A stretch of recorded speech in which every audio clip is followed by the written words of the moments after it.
Hello and welcome to PlayFaeria's Tips and Tricks video series. These videos will help you begin your journey in the world of Faeria. We have defeated Cypher and Kaleem, and now our final opponent awaits, Aurora the Mythmaker.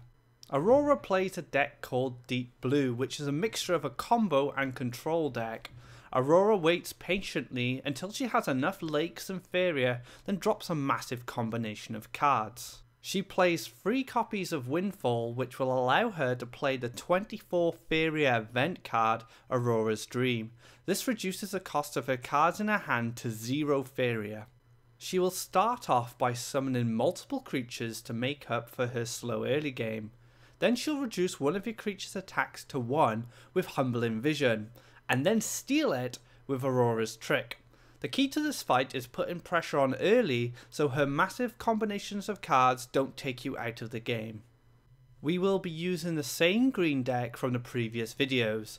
In case you missed the Cypher or Kaleem video, I'll quickly go over the deck. We will be using these presets to build our deck: Blessings, Growth, Strength, Patience, and finally Utility. So let's get to it and finish off Aurora, the last boss of the campaign mode. As I said earlier, she is a combo orientated deck who will be dropping a lot of cards in about 5 turns. So the general plan is to put pressure on her early, so when she does get off the Aurora's Dream and plays all those minions, you'll have at least made a dent in her life total, and it shouldn't take much more to finish her off. So we're going to probably start off with a forest.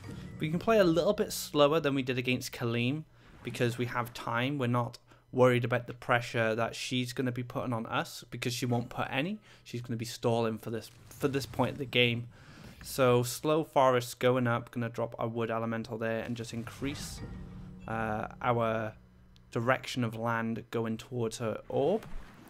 Get an extra forest there so we can play the Grove Guardian. And again, just moving forward, drop a forest in front of us and drop the Grove Guardian. So we've already got 2 minions going up to Aurora to put pressure on that orb.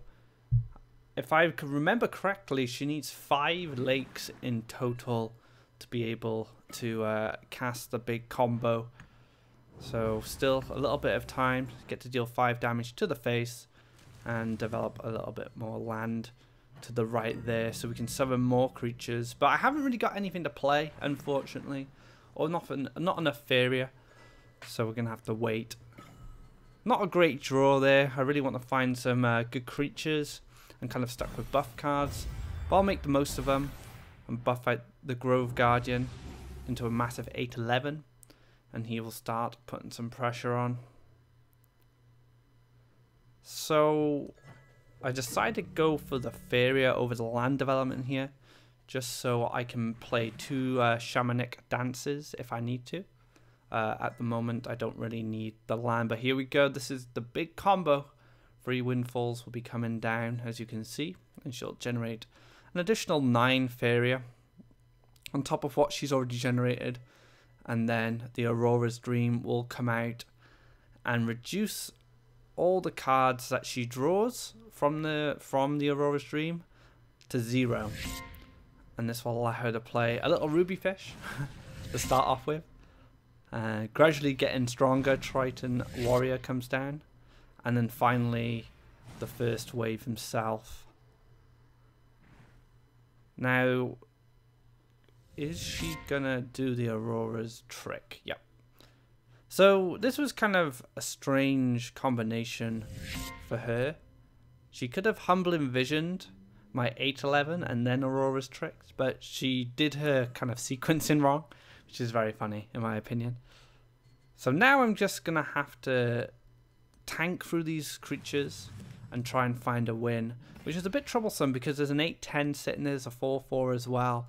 And now my wood elemental belongs to Aurora after Aurora's Trick. Drop a little seedling here and then put the vine wall between any of her minions. I just want to protect this seedling as much as possible, although the ruby fish could take it out potentially. Let's see what she decides to do. I didn't want to put Shamanic Dance on the seedling, simply because it doesn't start growing like it just did then.